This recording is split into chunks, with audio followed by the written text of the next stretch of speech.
Rust title here.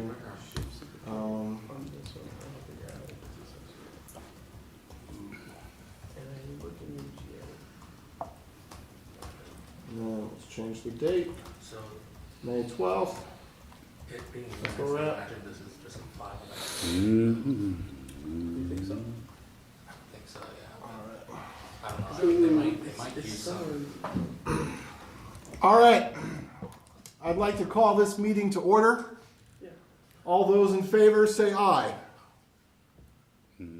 Okay, hi. Yes! Okay, so, We got a super official meeting this week. yeah, super official meeting this week. Yeah, so for anybody tuning in online, welcome. For those of you that are here in person, it's nice to have you. Thanks for dealing with the awkwardness of the streaming and all that. Anyway, so the bad news is, as I already mentioned, I still did not have time. Well, I mean, you have time for all the things, but you have to select which things. So I invested my time into moving into a new place rather than reading the book. So unfortunately, I will not be able to lead the discussion on that. However, our good friend Nate, he did read the book. Did anybody else finish the book? The Rust for Rustaceans book? I'm still reading the first one. Well, that's great. I think you'll have lots of helpful questions. Anyway, and then we can actually just talk about anything because we can. So, but I'll give that as a jump start to our meeting tonight. Welcome to Utah Rust. Thanks again to Jeff and Vivint for providing pizza and location. And not really AV. What? I said it's not really AV, just the pizza location. Well, and sometimes the AV. Yeah, we were struggling with the HDMI, and then Nate wanted to be sensible and say, well, we don't know that we have anything to show anyway, so let's just I forget know, about I'm it. a party pooper. Yeah, all your practical advice that's actually really good. It only would have taken another hour to get it working. No, it's less. Well, no, I'm pretty sure it wasn't going to work today. I bet there was a software update I do use them, but because we tried on 2-3 different computers and none of them worked. So Yeah, I think it's definitely not the computers. I agree. I think if Apple and Asus agree, then they must be right, and the Logitech conference software must be wrong. Okay. Anyway, all that said, who of those of you that are actually here are interested in doing a review of this Rust for Rustaceans book? I am. Okay. Yes. Coolly. Well then, I'd like to preview it let us Preview? start with because I that. haven't read it. Ah. So, yeah. Alright, so, does anybody have like a favorite thing they want to share about the book? Will you give me? I'll look at the chapter listing online real quick. The chapter listing was Foundations. I thought it was really good. Types. I thought that was really good. Designing interfaces, error handling, project structure, testing, macros. Macros was both disappointing and surprisingly helpful because it taught me nothing about how to do macros, but everything that I needed to understand them. I felt like it was actually pretty decent at teaching you how to do macros. Like, it actually showed you how to do it. I mean, I sort of used it. I definitely understood how to do macros afterwards, but I felt that the explanation was exceptional and the content was extremely thin, if I remember correctly. But the explanation was so good that then as I encountered other content, I was able to reason about what was going on for the first time ever. Asynchronous programming, sounds like that one's still a black box. Unsafe code, concurrency, and parallelism. So I have something to say about asynchronous programming. In Okay. my opinion, it's not a language feature yet. It's a preview. That's just my opinion. I don't use async unless I'm forced into it because it's just not very ergonomic, not very feature complete. The ecosystem's split into all these multiple ecosystems. You can't like mix and match your executors and stuff. If you try to write an executor, you have to end up writing like the whole async ecosystem from top to bottom. And there's a really good video that came out the last month. It was on, I think it was linked to in one of the This Week in Rusts, about like the plans for async and how they're going to fix it, how they're going to make it so that you can actually not have to implement everything if you want a custom executor. You can just write a custom executor and then reuse the whole one ecosystem rather than have all these fragmented ones and also all these different ergonomic improvements that they're going to do. They've got a great roadmap. I think it's going to be great. I don't think it's anywhere near great right now. I mean, I think you can use it if you choose an ecosystem and you learn it really well and you deal with its sharp edges. Like, you can totally make awesome things with it. But like, so you can do that in C as well. And I don't use C, right? So like, there's just too many sharp edges for me to recommend it. So that's just me. I know some other people really like async, and if you have to use it, you have to use it. But yeah. Anyway, that's my 2 cents. It's hard for me because in JavaScript I use it all the time. But is it even important in Rust? Oh yeah, for certain applications, it's really important. Why not just have an event loop and a thread pool? It's just not efficient enough, right? I mean, the difference is when you're trying to concurrently wait for a lot of things, async's the way to go. And Rust has got a fantastic implementation of it at the very ground level, sort of their architectural approach to it. They just need to, finish up the ergonomics and make it so the ecosystem's not doesn't have to be fragmented. How do you mean that it's fragmented?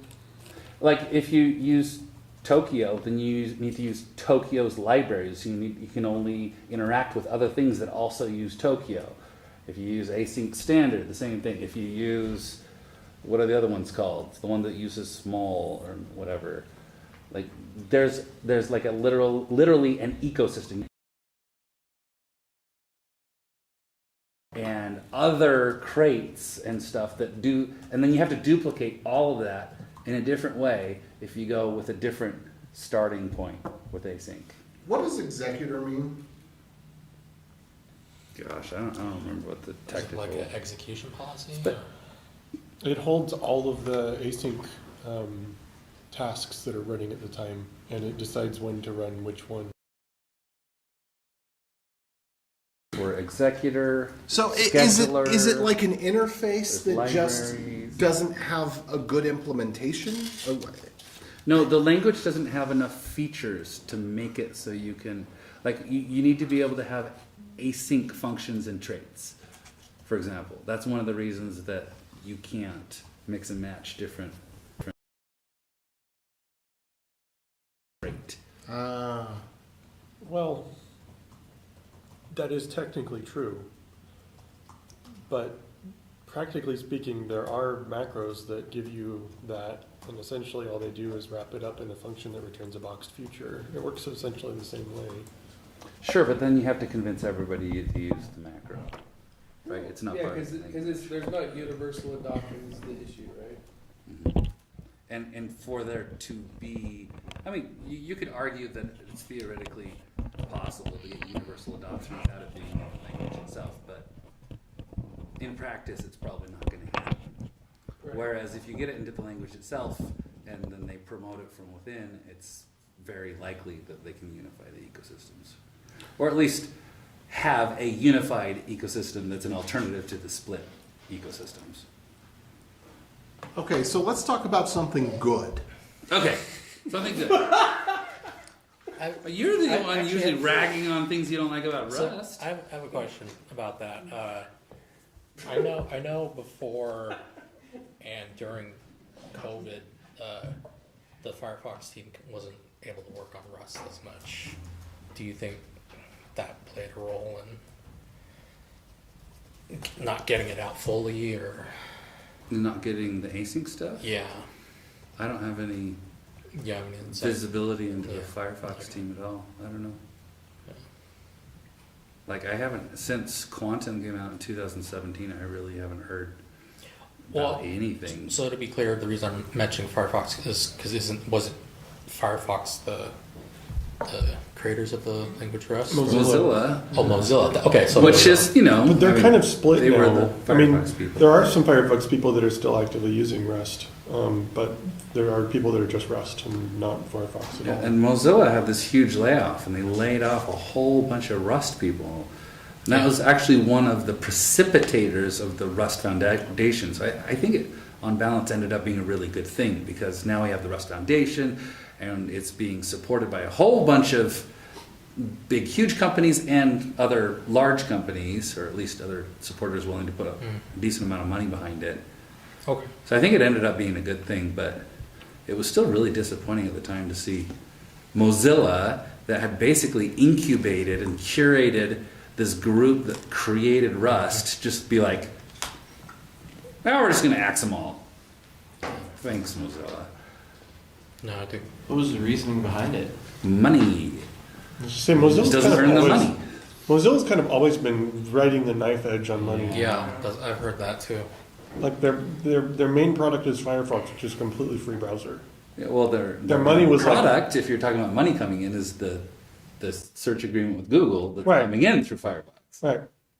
And I don't know how big that And they is, don't but have it any can be control over huge. that other than trying to get people to use Firefox.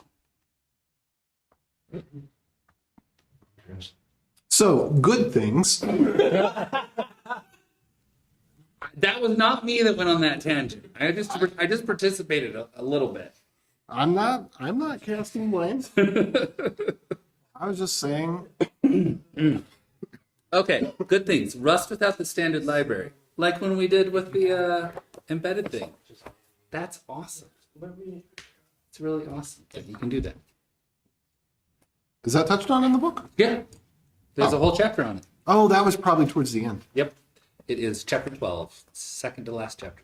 Okay, so other than microcontrollers, why would I want to use Rust without the standard library? That's a good question. So other people can use your thing on microcontrollers? So, I mean, I guess if Actually, you- to give you a real answer, there are environments like, say, the Linux kernel, where they're like, you cannot panic. Well, right now, the standard library has panics in it that you can't avoid in some places, which means the standard library is not safe. Well, there's other environments that are sort of similarly constrained, like automotive, aerospace, and safety critical Real-time appliances systems. and things like that, where they've got to have certain compliances and stuff like that. Maybe it's a lot easier to use Rust if you don't have to get the standard library itself certified.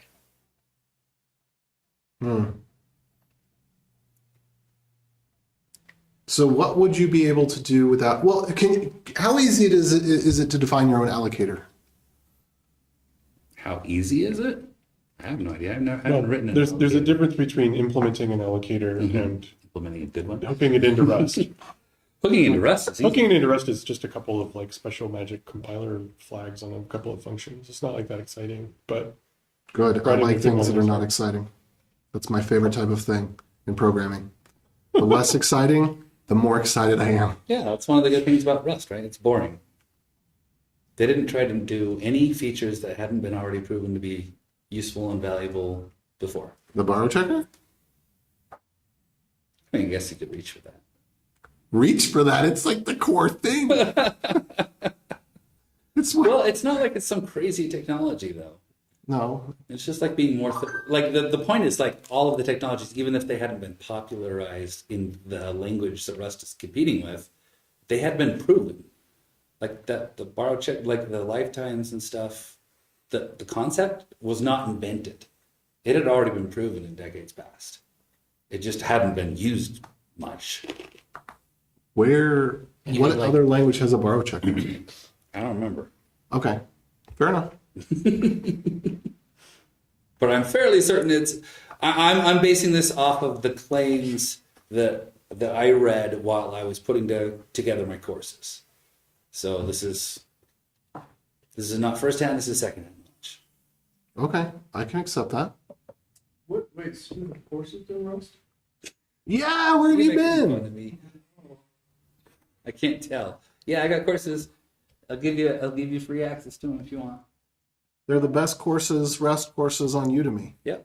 Are they the only Rust courses on Udemy? Oh no. But it was the second. I was second in. While I was creating my first course, someone else beat me to it. Yeah. Yeah, It's hard. was it? Did it have like a screen name like cool AJ86 or something? No. No, it wasn't some kind of jerk. Hey, like that. guys. I have never. I don't think I've ever beaten anybody to the punch on publishing something. I'm glad you said to the punch because I was getting a little scared about what you were saying there.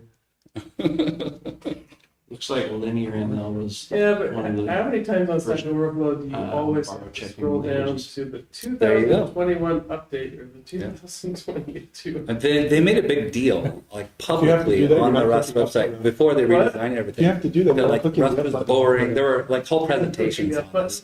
Rust is boring. It's If you have to scroll it's down, not you click about the F some button. new idea. It's all about taking Oh. old ideas and Oh actually yeah, it's good to using go them. higher. The ones that have already been proven to be really worthwhile. Oh, that's cool. Yeah. That's sort of it's a pretty interesting paradigm because, a lot of us are like, what's the newest great new thing? But like, hold on, there's a whole bunch of great things that people just never really combined and put together and made use of. Like, So tangent. Fair warning. I watched a Microsoft talk. Ooh, fair warning. But so Microsoft has this thing that's like Google Tech Talks now, and they had somebody discussing web components, and it was so well put together. And he talked about this whole idea of what if we just did the really boring, simple stuff and made web applications that work so well that you couldn't tell that they weren't native, and then gave some demonstrations of things that were made, vastly different looking things that were made from the same primitives, but just slightly reconfigured. So the primitives were things such as having an area that's touch sensitive. So you could take this primitive and you can take anything that's behind it and you can put this responds to click or this responds to touch on top of it. And so then you could affect anything underneath it, So just this whole concept of just taking really, really, really simple things and then layering them. And he was able to build a carousel, a tabbed page view, and a thumbnail view, and a file explorer, all with the same components with very minor changes to the CSS that, of course, have absolutely every difference in what the thing ends up looking like. But it was really, really cool and enlightening. If anybody here is interested in web dev, I'll post that in the channel. that's interesting. That does sound interesting to me. To bring us back to Rust, Microsoft is a member of the Rust Foundation, so we don't have to hate them. Oh, cool. Oh, that's I think good. they're making We good don't have choices. to. Yeah, we don't have to. So what new they're not C# screwing features up are with making it into Rust? No. And everybody uses VS Code. Yep. Yeah. Guilty. Well, what else do you use for Rust these days? Well, you can use Vim. Well, yeah, I mean, but I Vim have is. to use Vim. Yeah. IntelliJ is pretty good for Cocoon? Rust with its plugin. Anybody use Cocoon? Oh, actually, no, I use NeoVim.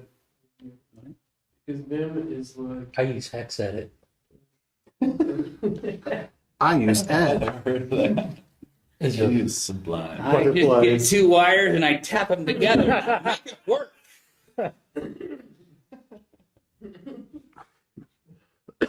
Whippersnappers. I Morse code out the ANSI code. editors. I shrink myself into the computer. Move electron. I moved the electron myself. Well, that's excellent. All right. All right. Let's hear somebody else's thoughts. Somebody else's thoughts about Rust stuff. How about project structure or testing or error handling? Anybody? Oh yeah, is testing part of the language? Or? Yep. Yeah. That's cool. I kind of want to gripe about that in thinking that the testing kind of got to good enough and just quit and gave up there. Oh my gosh, you mean the output? The output sucks. Well, I mean everything. Have you ever tried to use prop test or No. or like pretty assertions or any of these other things that change you have to wrap your entire test block in a macro, and then sometimes you even have to change the way that you run the tests. Wow. Using quick check Rust. I was using prop test, That's sim basic. I gotta be concepts, but- honest. I write almost no tests when I write Rust. It's a little embarrassing, but So- I feel like the compiler catches just darn near everything. I do that most of the time, but I've had some experience with some recent projects where the behavior actually gets to be so complicated that I have to write tests because I otherwise can't. Like, I was kind of forced into it. Otherwise, I don't usually write tests. Well, yeah, and like to be fair, I'm not writing for my day job, so I'm not either. the day job always just gets more complicated, right? The way, so I've worked with interpreted languages, and I'm not going to say which one because it sucks, but Wait, it's PHP. Oh, I thought you were. I actually thought you were going to go Sorry. JavaScript on us. You I practically said the name. That's so funny because it's like, sold it? I have Yeah. a Yahoo account because, like a mail account, because in 2004, when I was in high school, like, that's, Drew a PHP script. no, that's Oh. like what, like, there was no Gmail, or like, it was very new, so it's like, ooh, it just means I'm old.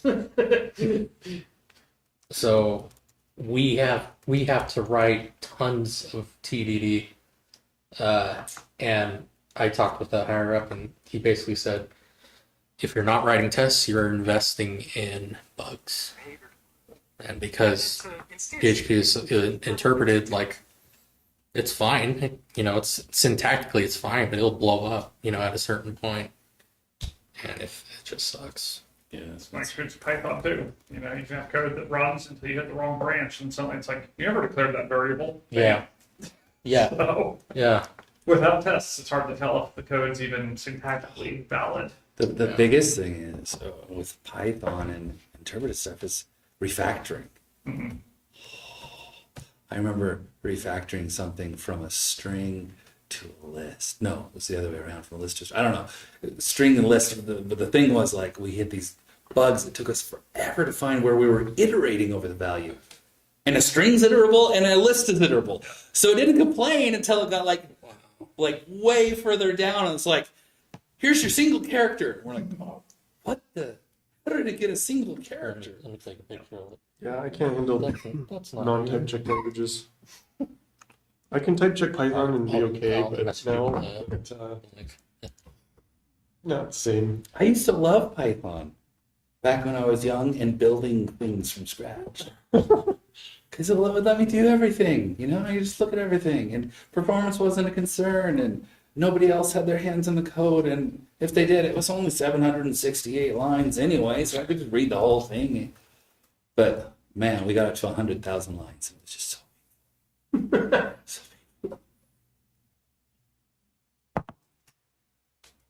So somebody in the comments asked about, anything about the Microsoft Rust course? I know that Microsoft has been building an intro course. Is it out there published?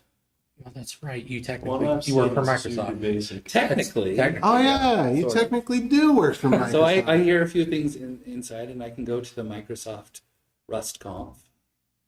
Or that maybe you're the one doing. No, I did not. Microsoft. See, and Microsoft and the GitHub really are functionally separate. There's a huge wall.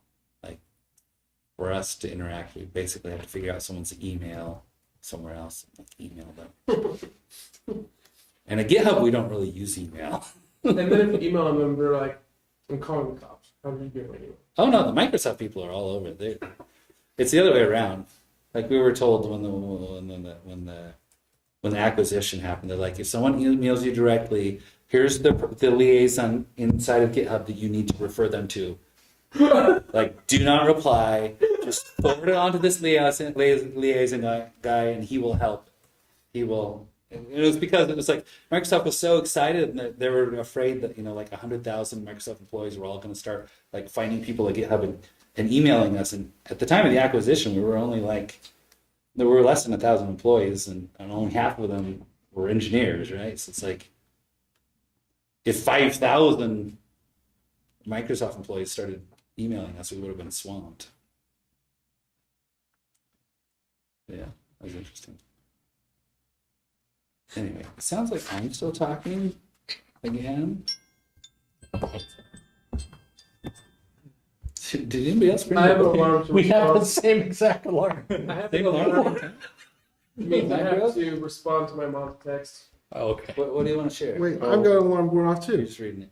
Oh, you're saying you brought It's your my book. daughter's bedtime. Oh. You're just gonna call her and be like, you're all right. Okay. No, I'm gonna send a text message and say good night. So this book, it's not huge, but it's so freaking dense. I had to read it like one chapter at a time. Like, Oh, do you normally read them 2 or 3 chapters at a time? In parallel. Oh, you mean like other per day? books? Well, yeah, I'll read for like an hour and a half, and I'll get through like 3 chapters or something. Right. Gotcha. But like this, it was just like, wait, what? Back up. Oh, that's cool. Like, Is there gonna be like really another book dense. after this one? is John writing another book? I haven't There heard. should be an updated edition to this eventually. But it's probably going to be 5 years. Well, an updated edition is different than a different book. I don't know.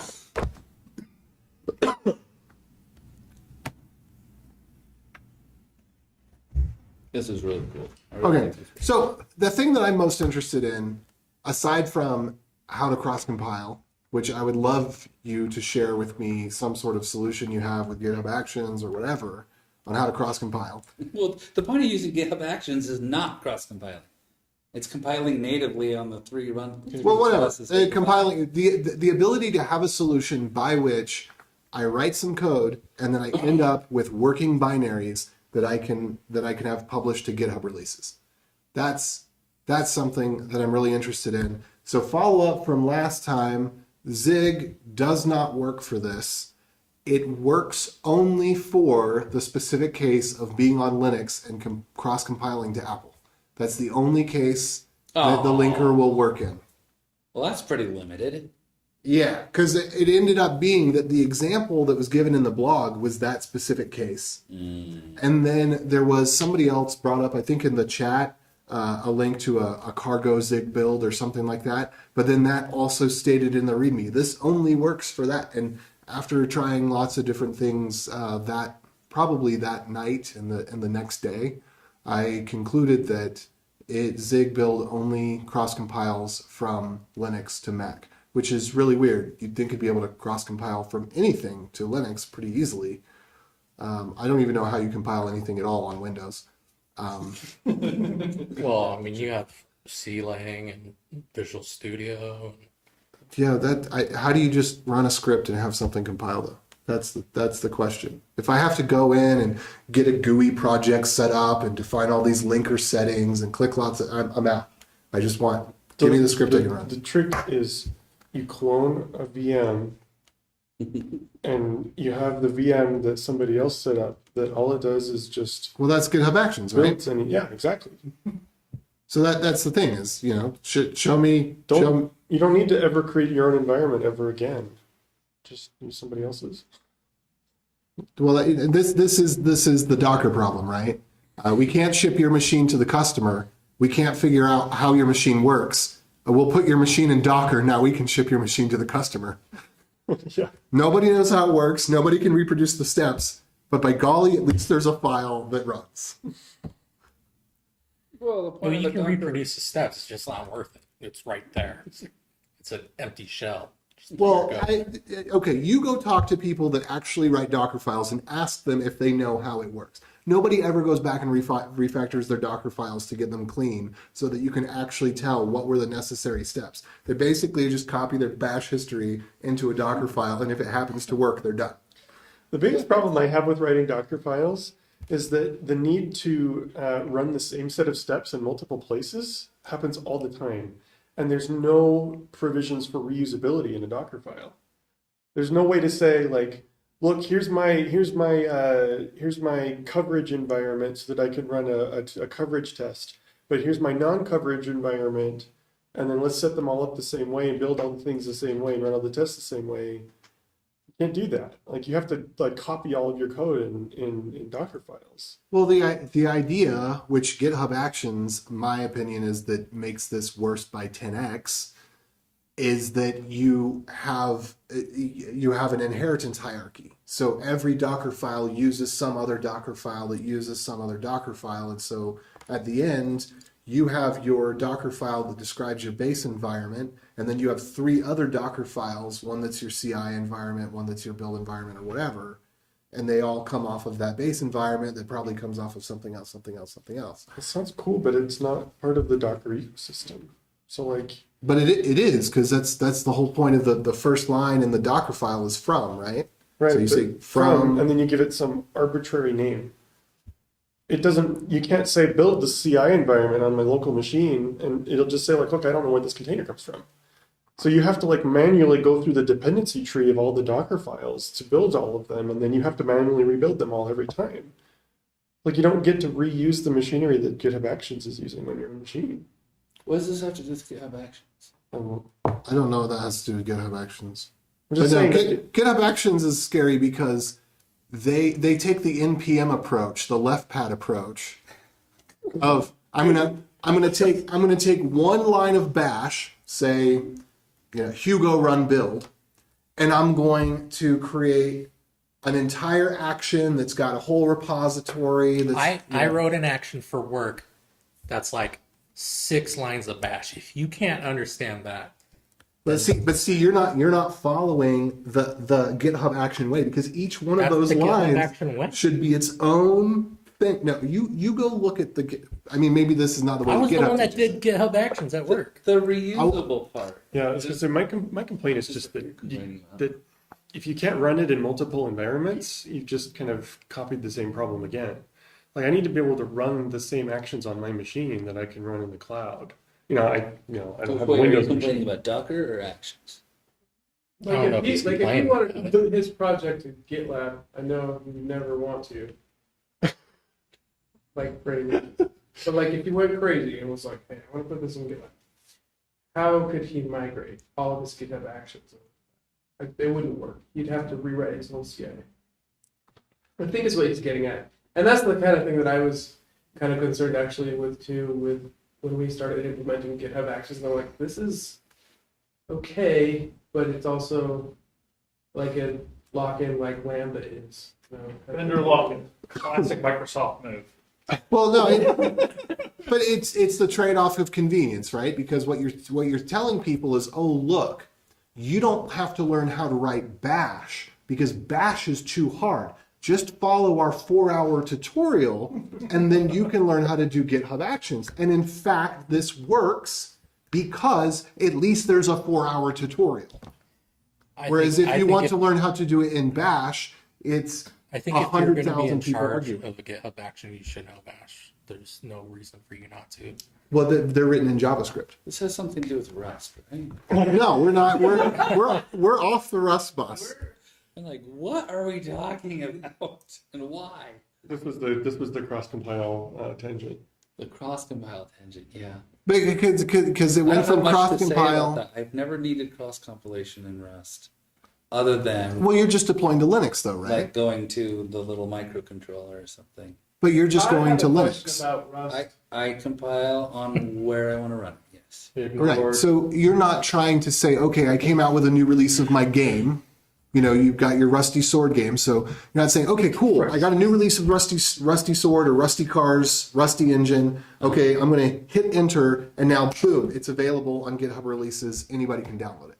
Right. I'm not trying to produce release artifacts that are binary compiled already. Right. Huh? That's exactly what I said. I don't have this problem. Spencer has a Rust question.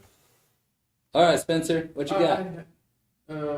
So if I want to do bashy things with Rust, then how do I Batchy or bashy? like ESH and stuff? Or just like You want to write a terminal, or you want to No, create a list no, of no, things no. to do? no, just like say it might be easier to do something using a bash command. How I can just open up a bash command Oh, exec. in exec. Is that what it is? Well, there's a crate. There's actually a few crates. Gosh, what's it called? Xtask. The Google Rust Xtask. There's like a pattern and there's a couple libraries that make it easy. Like when you want to use Rust as if it were a bash script, like you're just going to be execing a whole bunch of stuff. There's a whole bunch of really nice utilities where you can basically say like, all right, run this command and just give me the output back. And like it's all wrapped up. so that you don't have to deal with everything yourself, like launching A fork. a Fork or exec. sub process, or you don't have to deal with any of it. And then there's I mentioned Xtask because they not only built like a library but also like a whole pattern for how to like work it in, so you can just go cargo Xtask some command, and then it would like, it's sort of like an easy way to make a command line interface. I just looked it up, and there's a stackable process, STD process command. Yeah, you can totally just do it manually Totally from manual, the standard library. from the You standard can run a library. command, and then you have to do your own, go and look at it, see if Go and it's look at it, finished see if it's it, finished. make sure you've attached like different things to it so you can get the standard output into like some Right. buffer or something. Like you can totally do it with standard libraries. Just They have You ways have to they have manage bindings for managing and looking for things. yeah. But like, just like Python, has like the subprocess library where it's like it has a function that's just like run this command and just give me the standard out. Like I don't care about anything else. There's stuff like that. Okay.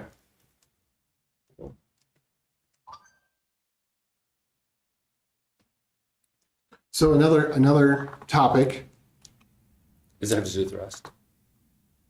maybe. Let's find out. Let's find out. I didn't prefix with this as a tangent. It could be. Project structure. Project structure is something that's always interesting to me because there are ways that you can.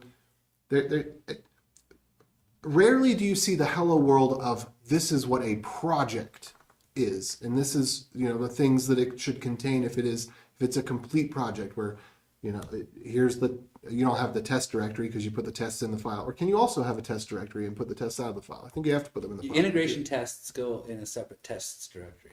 And there is a well-known structure for doing integration tests. Mm-hmm. Okay, so things like getting your integration tests, vendoring, is that a thing yet? Cargo vendor. Oh, okay, we've got cargo vendor now. Yeah, so tell me about the project, the project structuring. What are the how to do a good job on that? First, let's have everybody else address it. Right, this isn't it. I can back you all up. How about that? What do you like or don't like or understand or don't understand about Type in- project structure? You just start looking at random libraries on GitHub for Rust. And then you just I love that's a lot it. of It's got stars. GitHub in there. It's got Rust in there. It's all my favorite things. And then you just are like, okay, this one has 1,000 stars. Maybe they know how to do a write directory. No. That might be true in Spence wins. that might be true in Rust. Leftpad. That might be true in Rust. Super popular. But in general, I look for the libraries that have about 10 stars. Because those are the people that were late to the game because they were thinking it through and trying to figure out what the right approach was. Okay, so if no one else has anything else to say, I'll say I love project structure in Rust because it is defined. And it's not just like left up to some loosey-goosey, do it however you want. And then like every project is just like, where the heck is the source code for this crap? Let me go read the makefile. Oh, it's 4,800 lines? Crap. You ever seen that before? In an ancient C project? Oh my gosh, kill me. But like, I did maintenance on a makefile like that. In my Mhm. last job. I was You know trying what to I'm look talking for about. main in a project, and I couldn't find where it was. I couldn't. I looked through multiple files, and I was like, I don't even know yeah. where this starts. So you don't know where to start. Well, in Rust, you know Control, exactly where to start, right? You got It was the a source Rust. subject. It was a Rust project, and I couldn't find. Wait, a Rust project? Yeah, I couldn't find main. What the freak? Were they doing Maybe I code should, generation or search for something? Main, probably. And some weird macro generating a main then? I guess the name of the first, it wasn't like, is it cargo run? And then, but I don't know if that's how it started or something. Anyways, but it was like, it didn't have like the, it didn't have like a main.rs or whatever. Oh, was it just a library? Yeah, it was like a library. Well, there you go. If you don't have a main.rs or a binary somewhere else, So there's a bunch of conventions, right? Like main.rs, that's your canonical starting place for a single binary in a project, right?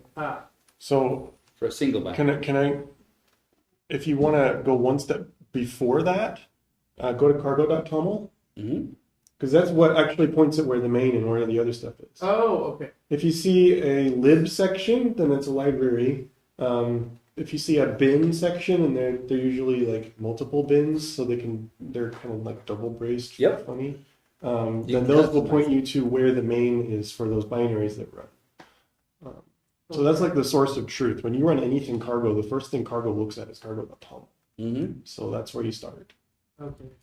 Truth. So there's a cargo.toml, and then there's another file, which is where the linker and stuff gets set. I'm going to see if I can figure out. .cargo/ Yeah, that's the one. .cargo/config.toml. So yeah. there's cargo.toml and cargo-config.toml. What is the difference between those two? Yeah. I don't know for sure. The way I think about it in my mind is that the .cargo one is like arcane wizardry. Arcane for wizardry. Low-level stuff. Why don't they Very call it unusual. .arcane It has to do wizardry? with .toml? linkers and platform-specific stuff. Okay. Because that's what I set in there whenever I do touch it, is a linker for a specific platform. Why would you touch the linker again? If you wanted faster compilation, faster linking, I guess, specifically. Hmm. Like ZLD on Mac OS is a lot faster than the LLVM provided LD. And ZigLD. That is another option. Well, except it doesn't work for cross-compiling. That's a linker can only do so many things, right? So yeah, anyway. I should see if I can get it to do native. So project structure, right? You got all these, like, it has all these defaults, right? It says, look here first. And it's got sensible defaults, right? lib.rs is the root of your library. It's not hard to find. Main.rs is the root of your binary. Yeah, you can customize both of those by putting something in cargo.toml. Go look in cargo.toml and see if they changed it. But there's other defaults. Another common thing is, well, I want more than one binary. Well, in source bin, any Rust file will be the name of the binary. Oh, yeah, I forgot about those. So you can be like source bin foo, and now you've got a foo binary. Right? And you can sort of mix and match. You can have a main.rs and a bin foo, or most people will be like, oh, I'll do either or. Or you can just go into config.toml and just say, like, my binary file starts with this Rust file in this arbitrary place. You can do that too. Yeah, lots of options. And then you got your examples.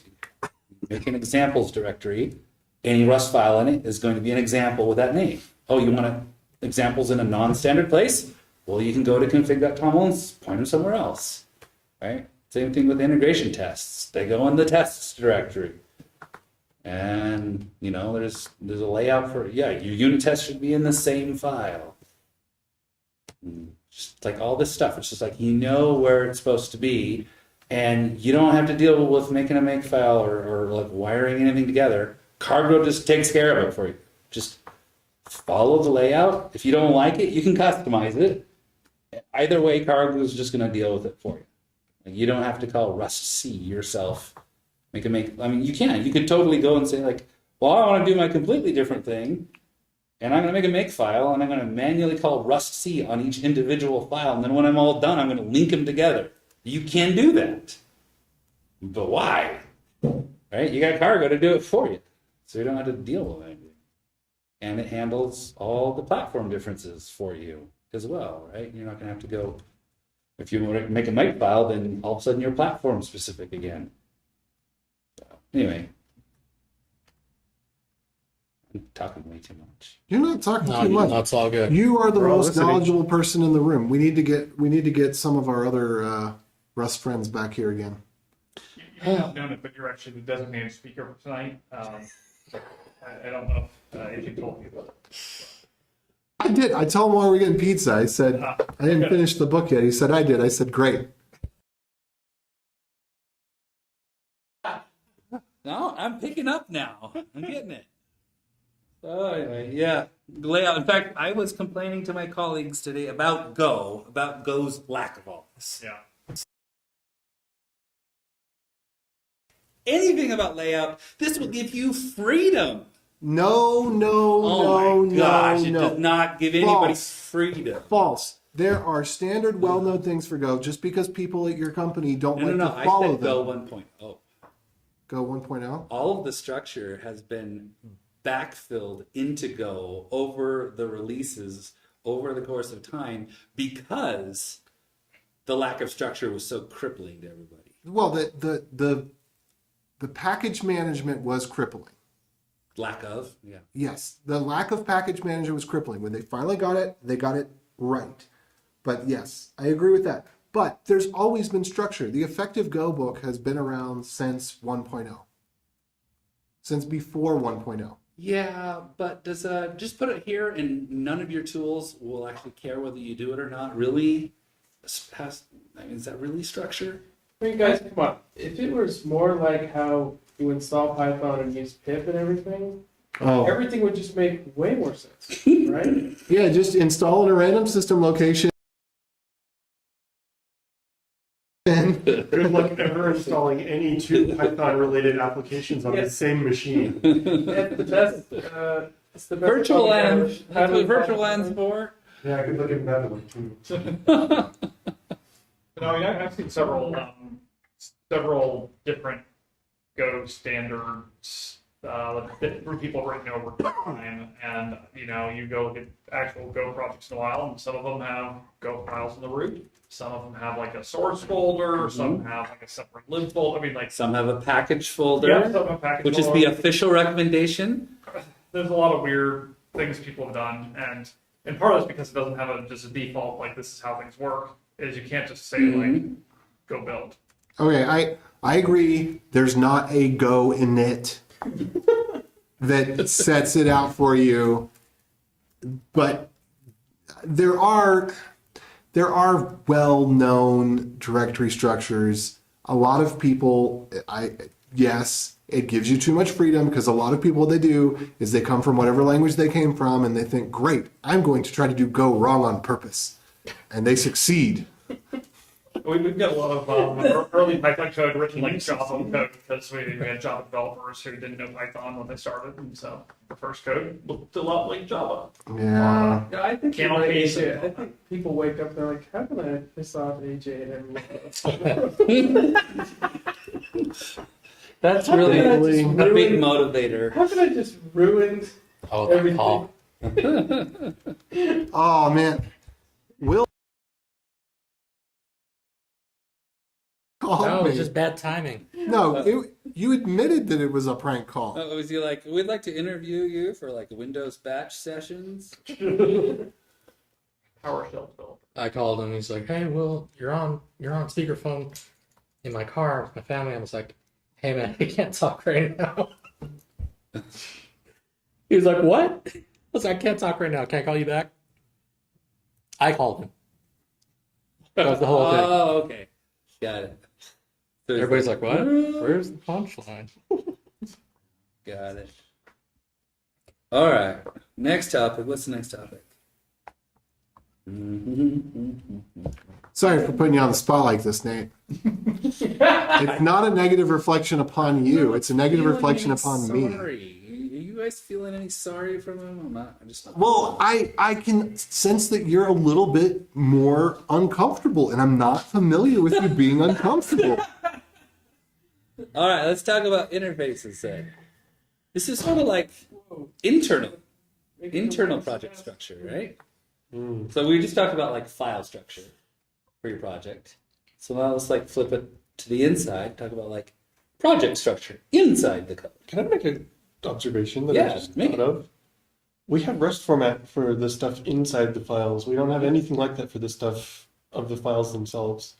That is true. Uh, It won't like move the files around, but I don't know any language that has anything like that. well, I mean, how would it know where it should be moved to? Well, it should have a well-defined structure. That's what I'm saying. There should be some some well-defined whatever, and that well-defined is probably just whatever the behavior of that tool is. It should just be like Java, where it's got some nested directory tree for the package name, and that's how it goes. If you're com dot something dot something dot something dot something, you go in the source com something dot something dot, If that's what makes you happy, then go ahead and write that tool. But I'm not using it. By the way, to those of you that are online, the chat open for a little while, but can we hear them or see them or read them or something? I could drop a link to. There's 5 people in right now. Wow. I could drop a link to the Like, Jitsi and have them in real time potentially. That'd be cool. Well, let's see. Okay, so talking about internal structure, this is really like, it has to do with the module system and public, private, etc. Like visibility, right? Module system visibility. Rust's module system is freaking awesome.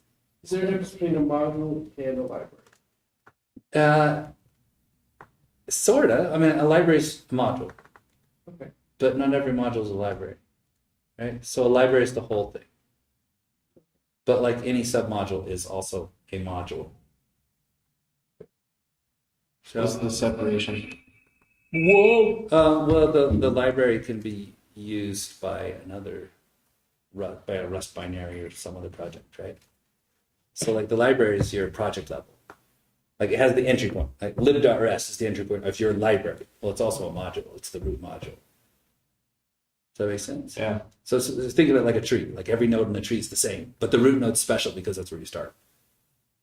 Same thing with the module system. The module system is literally a tree in a sense, but it's not like an ace. Well, it is acyclic, but it's you can have it like see other parts of the tree in interesting ways. Is what's cool.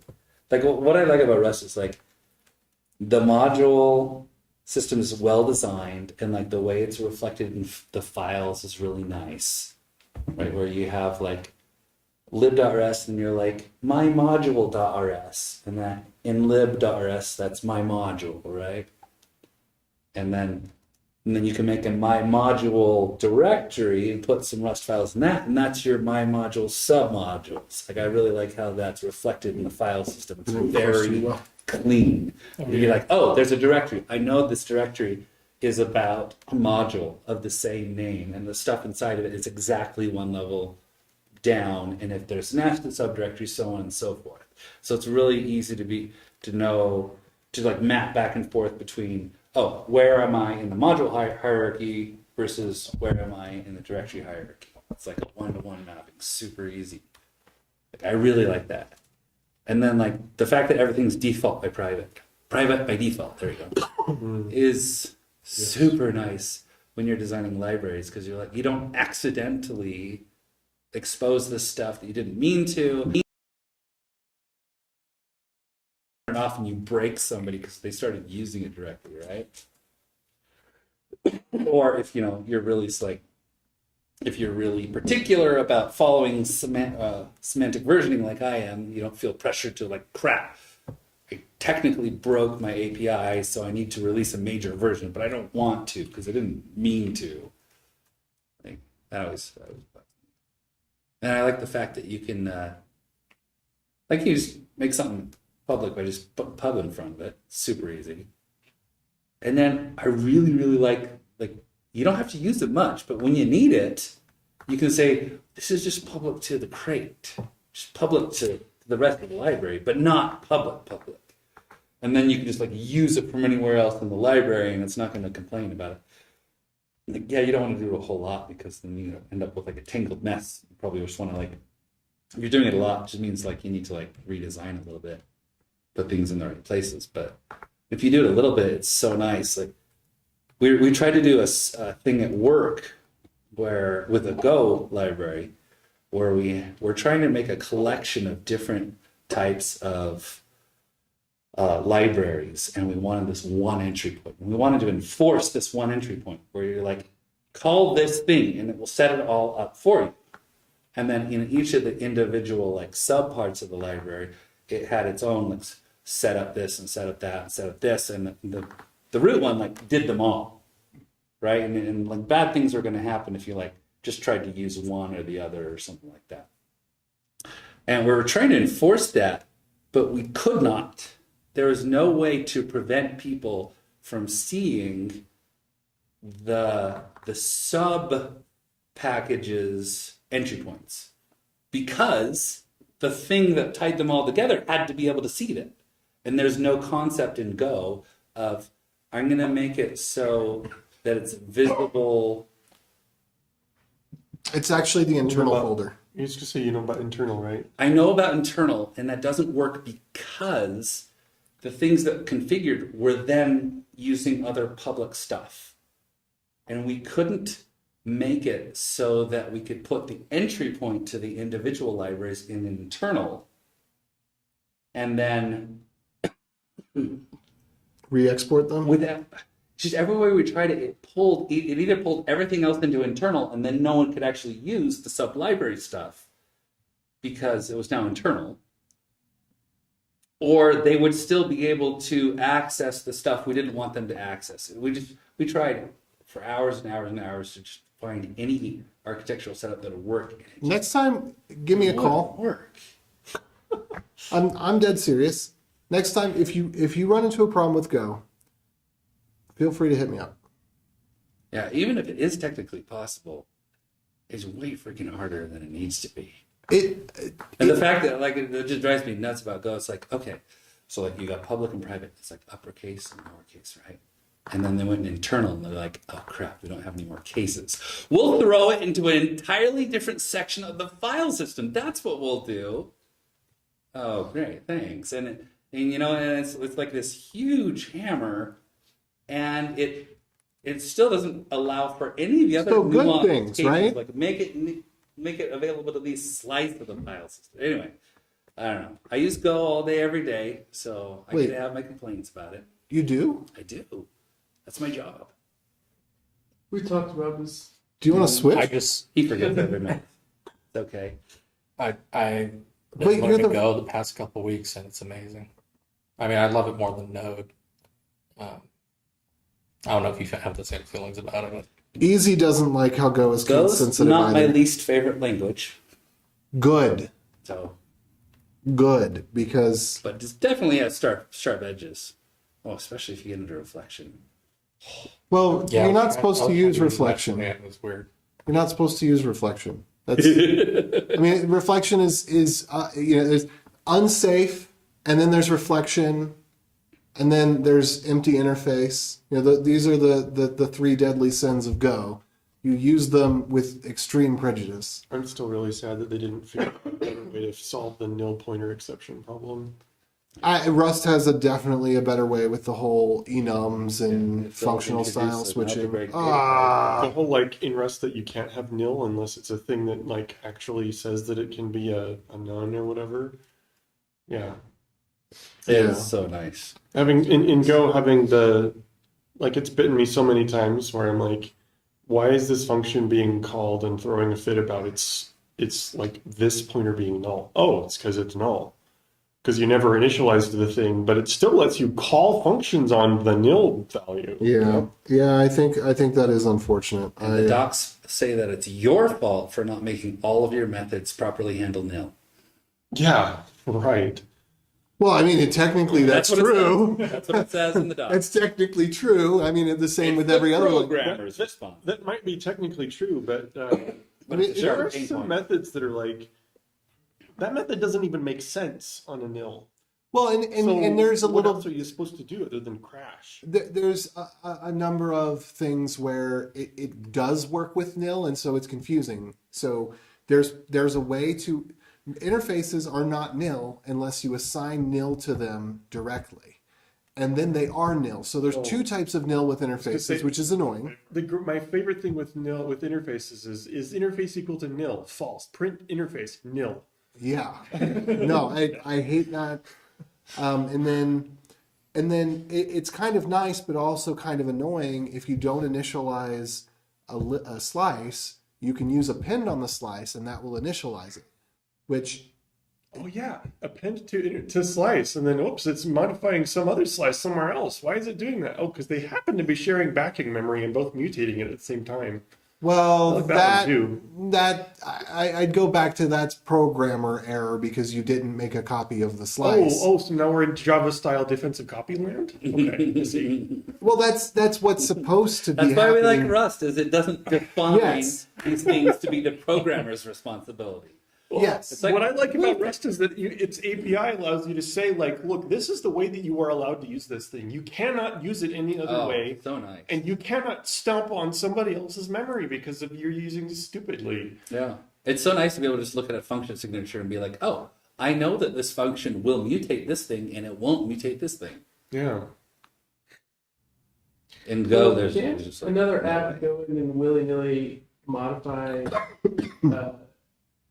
one of Rust's like data, like on the heap? If you're root, you Say can that do again. anything you want. You can just go and Yeah. / proc enough / hacking. PID / memory. If you're root, yeah, you can do whatever you want. Nobody said that was a good idea. Normal user space programs can't access There memory.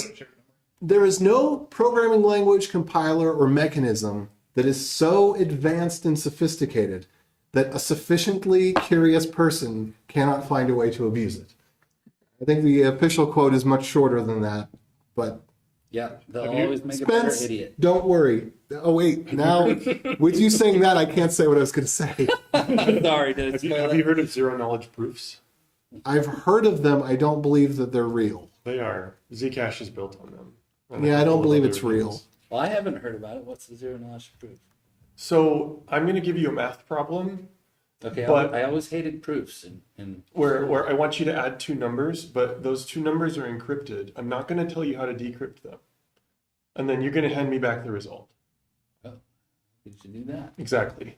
Oh, is it It's- the point that you can't do it? It's doable. It's super complicated. Oh, The proofs for how they work is crazy complicated. But yeah, all of your inputs are encrypted. All of your outputs are encrypted.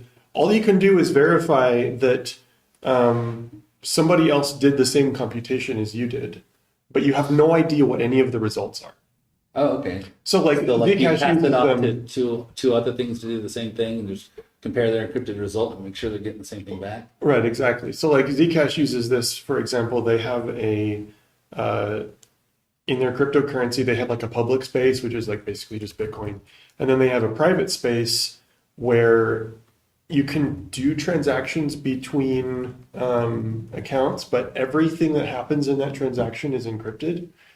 And so, So when you say Zcash, you mean caches in money, not caches in memory cache. No, Yeah. Zcash is Yeah, Zcash it's a is a crypto- Bitcoin Oh, I've never- alternative. Okay. yeah. It's a Monero alternative. Yeah. So the whole point behind Zcash is like with Bitcoin, every time you do a transaction, everybody knows that you did that transaction. They may not know it was you, but they can clearly see that transaction that came from one address and went to another address and how much it was and all of the transactions that have gone between all of those other addresses. Right. And because there's always a chain between your exchange to the exchange, you can always see like how the money is bouncing between real people. With Zcash, the theory is that a lot of those transactions are done in a zero knowledge way, which means that you can verify that somebody has a certain amount of money and that they are allowed to transact it, but otherwise you can't know anything about what's going on. Interesting. So that was my answer to AJ's sufficiently. I forget what you said exactly, but paraphrasing this, sufficiently motivated person can get in and tinker with anything they want. Should say it's a perfect crime, right?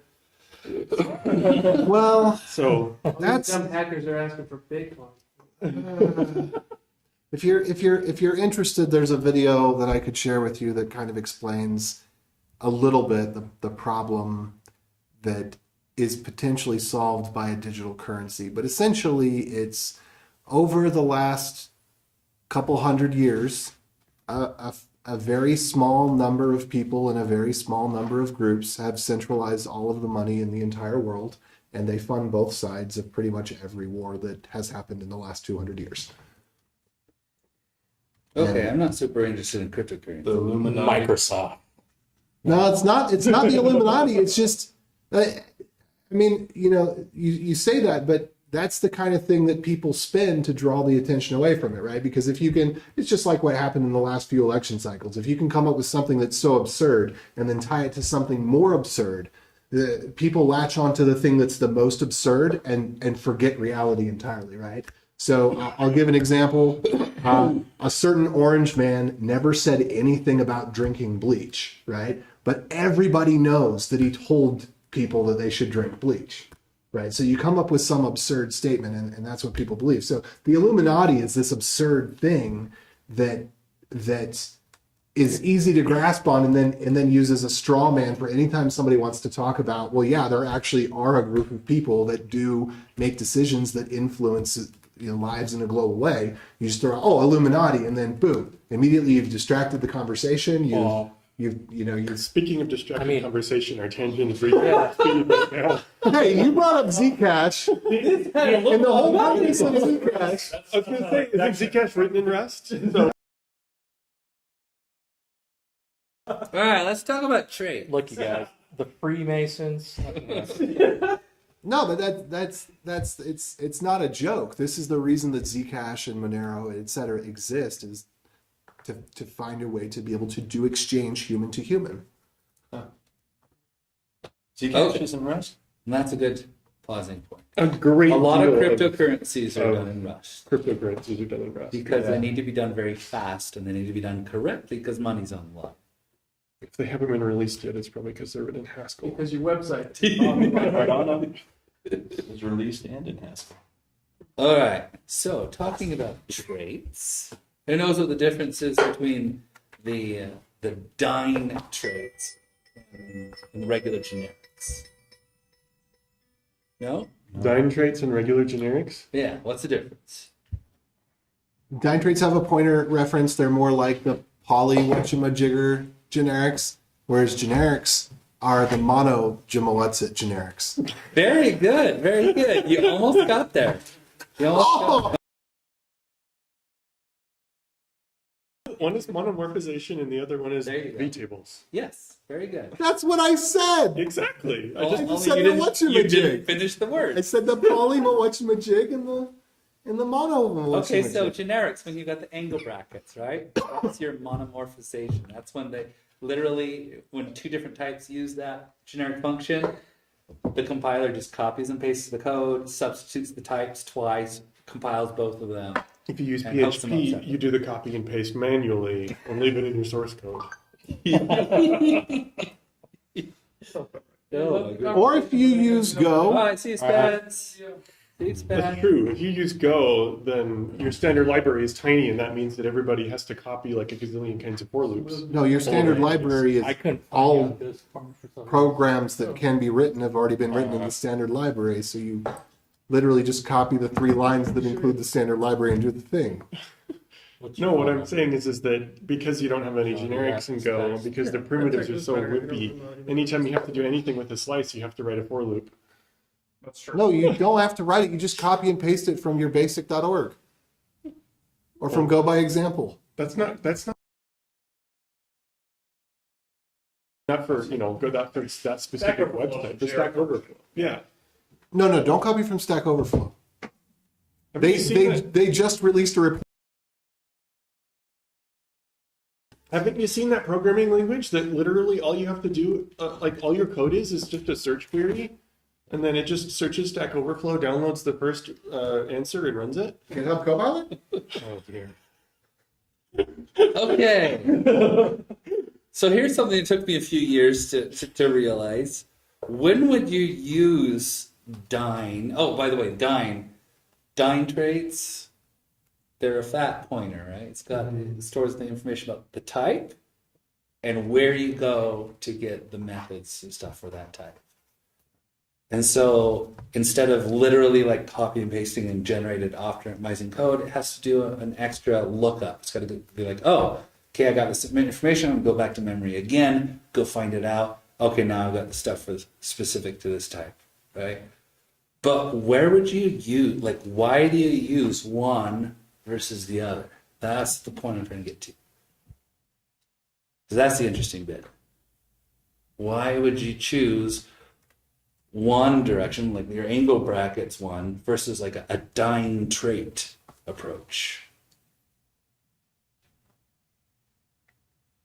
Well, if the types are actually really similar, so int 64, int 32, uint, if they're actually really similar, you use generics because you're just copy pasting the code and it's really similar to work well. And if you have types that are very dissimilar and take up different amounts of memory, that's vastly different amounts of memory, then you'd use the dyne trait so that you, well, unless you needed it to be particularly fast, in which case maybe you just write the function again with the thing that you need it for.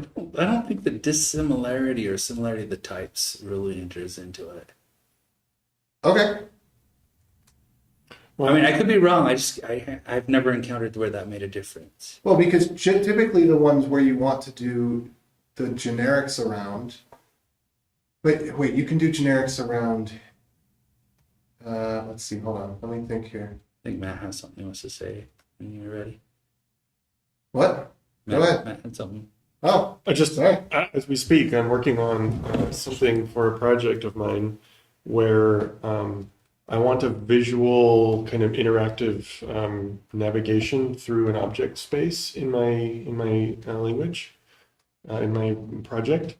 And what I've done is I made an introspect tree as a dyne trait. And it, among other things, it can give a list of children as a list of dyne pointers, of dyne introspect pointers. Mm-hmm. So this is one of those cases where I want to be able to write code once that can work on arbitrary numbers of types, and it only wants to care about one way of interacting with them. Yeah, that's essentially it.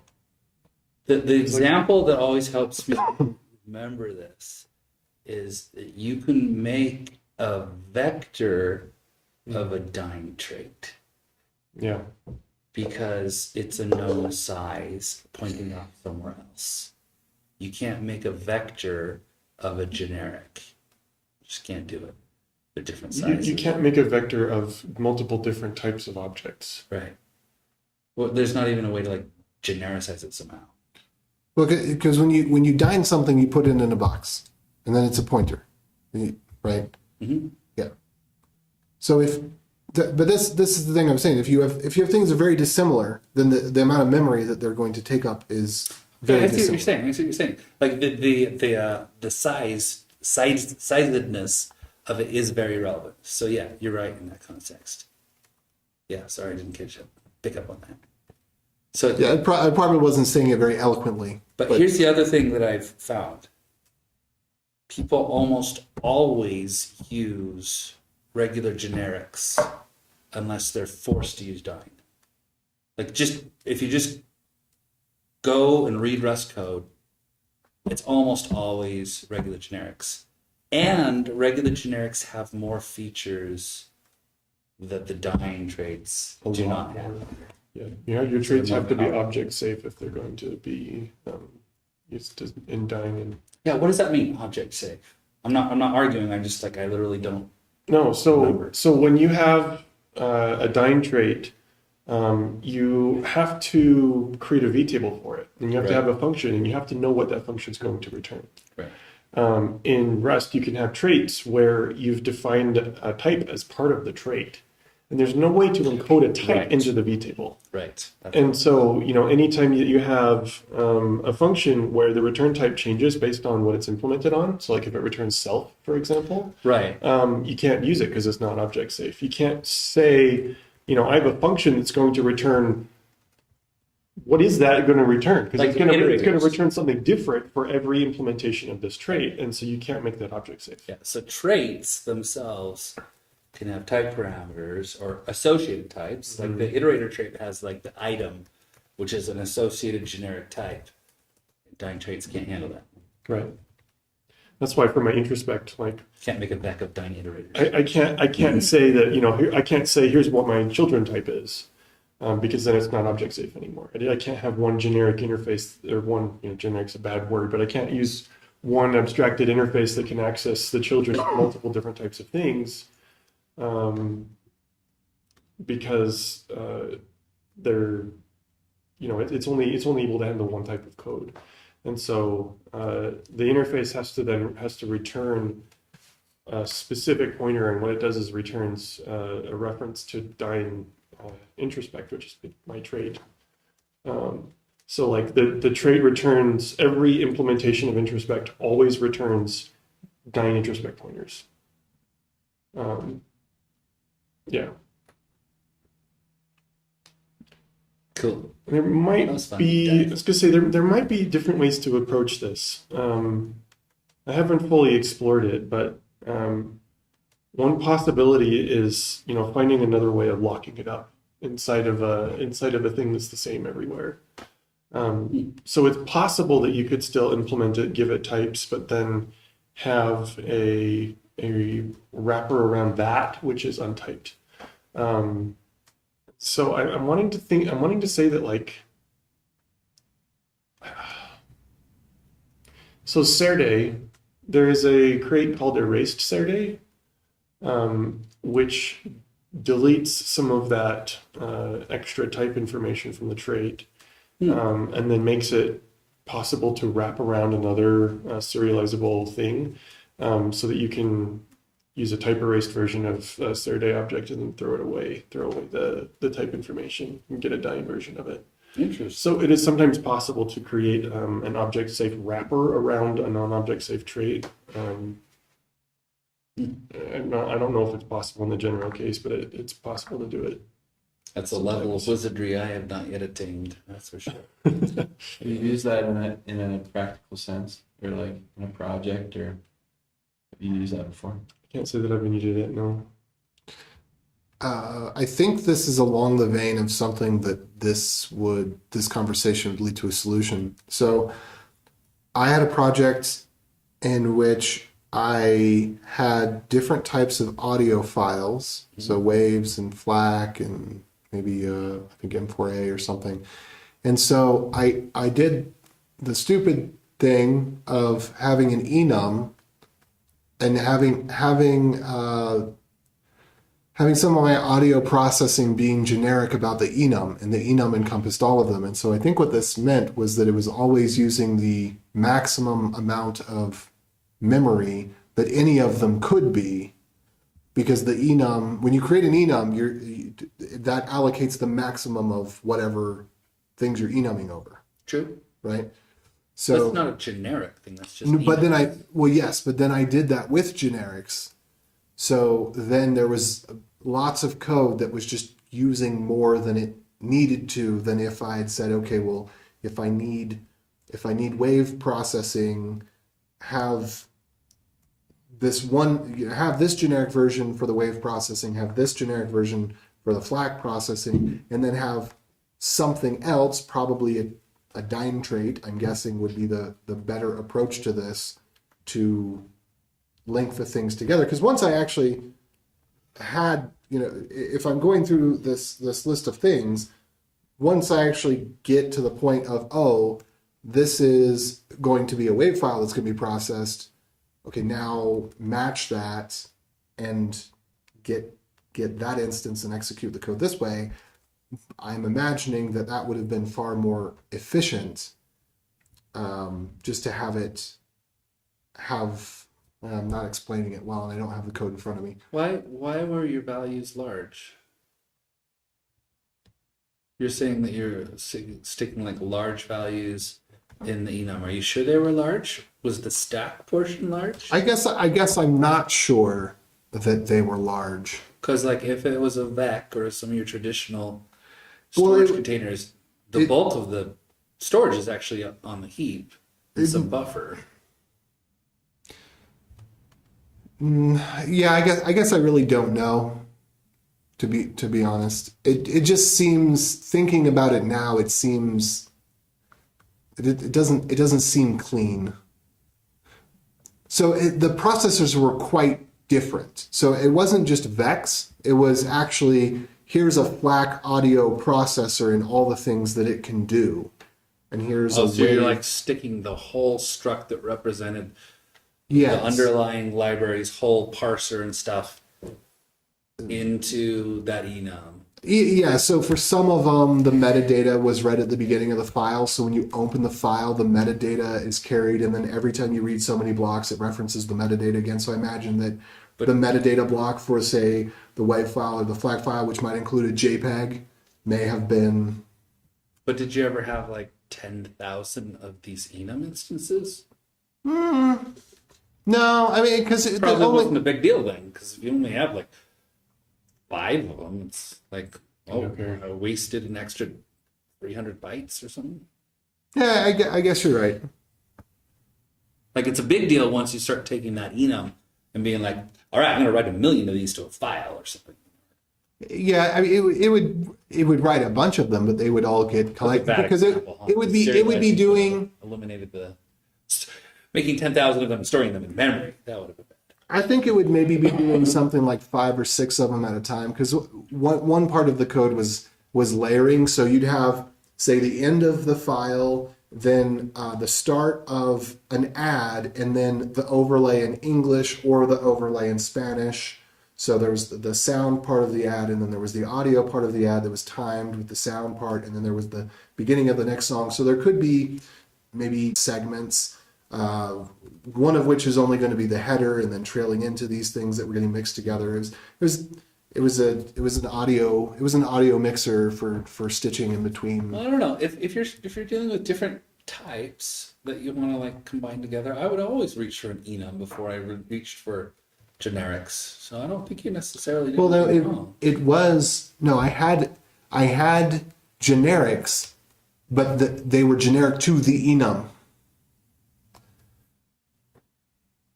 Because the way the audio, pass the enum into your generic function. yeah, the type of the function was the enum. Okay, was there a generic parameter type or not? Yes, Yeah, the so it's brackets. meaning the angle bracket. What ended up being substituted out in the angle brackets was the enum that was one of these 3 different audio processing objects. Okay, and then did you ever pass any other type to that generic function? I don't remember. I'd have Because if to. you didn't, then the issue there is just you made it generic for no reason. Right, you could just rip out the generic parameters and just have it accept the type explicitly, and it would literally have generated the same code. You just would have less complicated. I think. Well, that's. I could probably think that delete there'd a be a few way to things. do it less complicated. It was just tough because the way that the files work, particularly reading the start of the file and writing the file at the end. So, for example, a wave, you can't write the header until you've written the very last byte of the file and you close the file. At the time you close the file is when you write the header. So the way the library works, I think, is Wait, you every have to so open the many. file twice. No, it seeks back to the beginning and then Yeah. closes again. Oh, so you seek back and write it before you close. Yeah, and I think with a FLAC and with M4A, you write the header with the length of the file, but then when you get to the end of the file, you can write the rest of the header. So the header actually is the footer of the file. Yeah, sometimes they have a checksum or a length in the header that you don't know until you've written the whole thing. Just Kind of a Yeah, so with the WAV file, you've got some of that information that the WAV file requires it to be at the beginning. But most of the modern audio files, all the metadata, well, not all of it, most of the metadata actually goes. The bulk of the metadata goes at the end. So when you open up an MP4 and there's a thumbnail on it, and you can see here's the picture of this song. That picture is not at the start of the file. That picture is at the end of the file. cool. That's interesting. I wonder if they did that because they figured that streaming is more important than seeing the thumbnail, because you want to hear your music before you see the thumbnail. Well, you can seek to it, so the header will. I just mean send like the- if you're downloading it, if you're streaming it.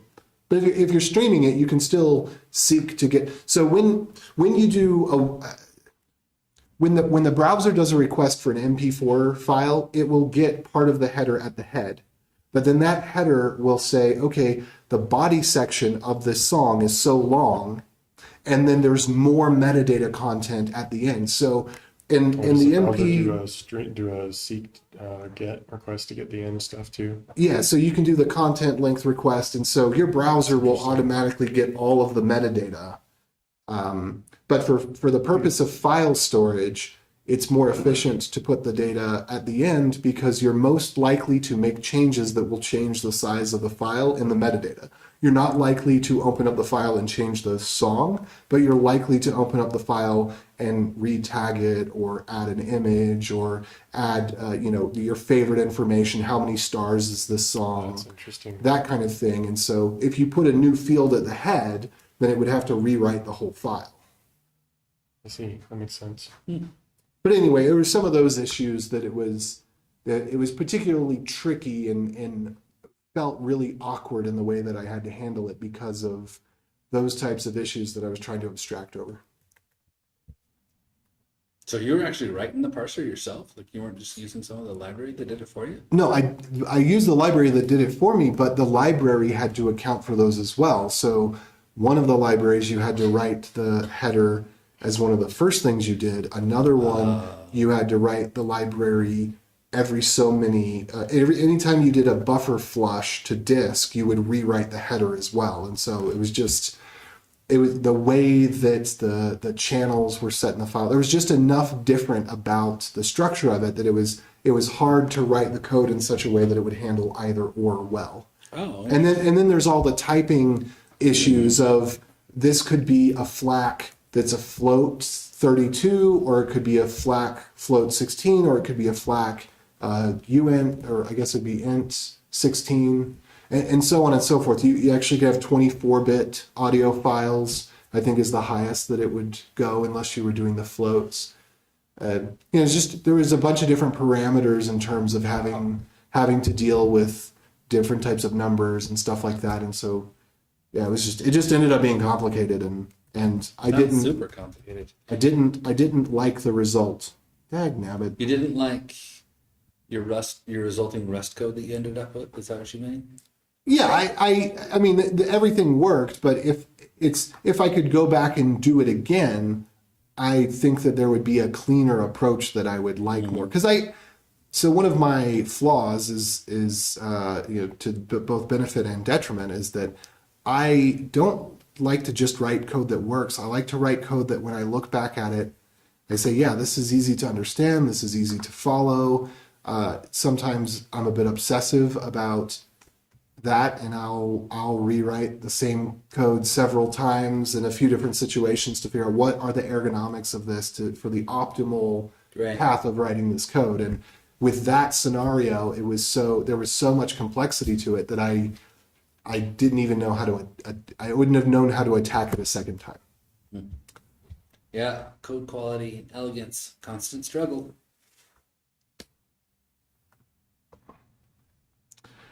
Well, with that, it is 9. Do we have anything else we want to talk about? Otherwise, maybe we talk about what our topic for next month should be, and What's your topic to be for next month? let's see if I've got anything in the calendar as possible proposed topics. Oh, Spencer already left. Spencer is actually, he signed up for a talk in June. Oh, cool. What's he going to talk about? Let's see. It says here, topic with Spencer Davies and food. Fascinating description, so-and-so contact info, join online. Sounds awesome. Let's do that. Fascinating. Do it. Sorry. Oh. Yeah, and at some point, I will actually finish the book, and then I will. Promises. Well, yeah. Well, we'll see. No, I will. I really enjoyed the chapters that I read, but yeah, moving took priority. Well, yeah, moving is hard. Moving is hard. Do you like your new spot? I do. Did you get a house? We got a house. Whoa, that's a big step. Yeah. Yeah, but I don't know. We'll see how things turn out. But we made the decision that we made, and hopefully it ends up being one that was wise and not just panic-induced. Because part of it was, well, if we don't get a house now, will we ever be able to get a house? Oh my In god, this area. prices are insane. It's nuts. Well, and now, but now with the Fed raising the interest rates, then the housing prices are going to go down, but the payments are going to end up being the same. Right. So that could be better, or it could be worse. Right. It means that if we did try to pay off our principal sooner, then we wouldn't have much of an impact on it because we got it when the interest rates were low and the prices were exceedingly high, and I think they're still climbing higher as of right now. It will be for a while. Yeah. So who knows? Maybe in 2 years our home will be worth $3 million and we'll sell it. Yeah. Of course, by then, $100 might be what you need to buy a hot dog. So No. Be buying my hot dogs with Bitcoin. oh, you're going to be paying $40 in transaction fees per each hot dog? Yeah. Good. It'd be better than paying the $4,000 for the hot dog in cash. Yeah, I guess if the fees. I just hope we're gonna be relatively stable. You conservative. I think the next year is going to be pretty rough. Yeah. It's going to take some time to suss out. I just mean, like, as long as we can, avoid a perestroika or something. Oh, what? I served in Russia. Oh, is that 99, 2000. apocalypse? They're after the Soviet Union collapsed, their currency collapsed twice. First when the Soviet Union collapsed, and then again in 1997.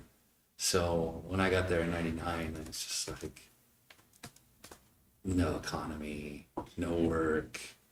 Everyone wanted to work. No one could work. Anyone who was working for getting like paid almost nothing. It was just like. So was it Gosh, was it it was hard. outlawed to work for yourself, or was it just the mentality wasn't there? No, just like everything collapsed. So like no one had money to pay for anything, which means they also had no jobs. It's just like this chicken and egg problem, right? When all of a sudden the currency collapsed, you can't buy anything. You can't buy materials to like have a business for somebody else, but also there's not a consumer there that has money any longer to give you something that you can then try to turn around and turn into materials. Like all of a sudden, like everything just got stuck. Right? So it's just like, and that happens. I mean, that's happened to a lot of countries. Right?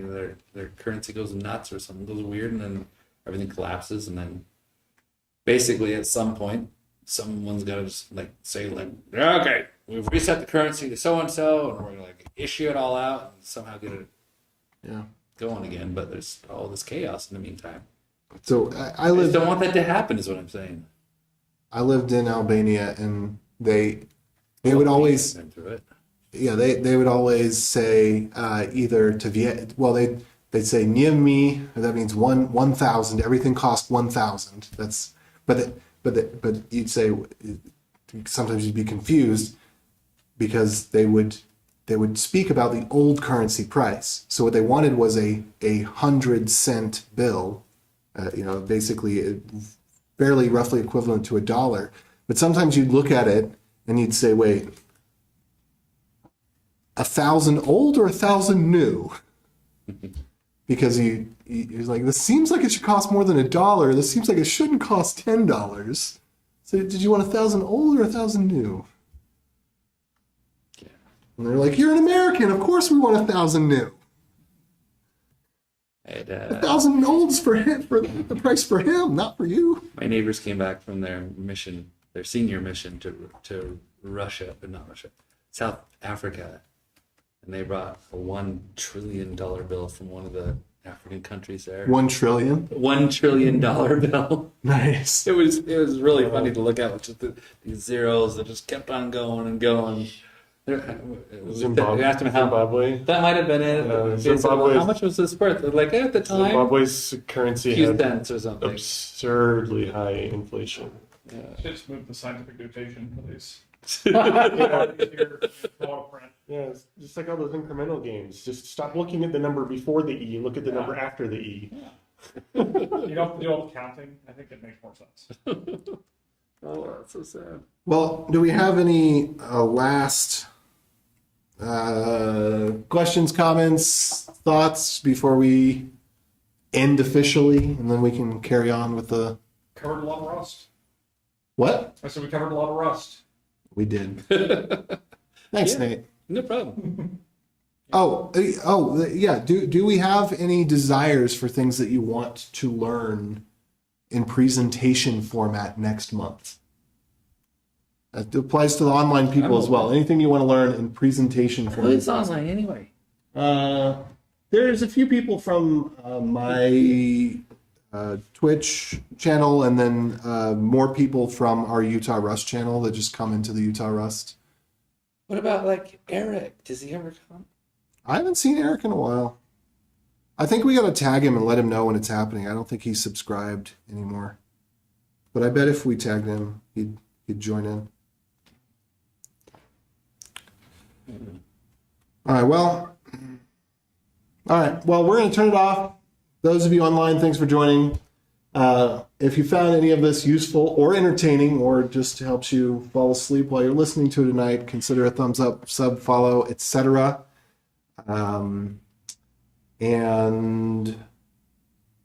That said, I'm going to go ahead and close this thing off. So y'all have a wonderful noon, night, day, morning, whatever it is, wherever you are.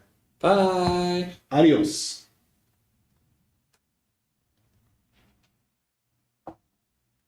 Anybody use Bevy?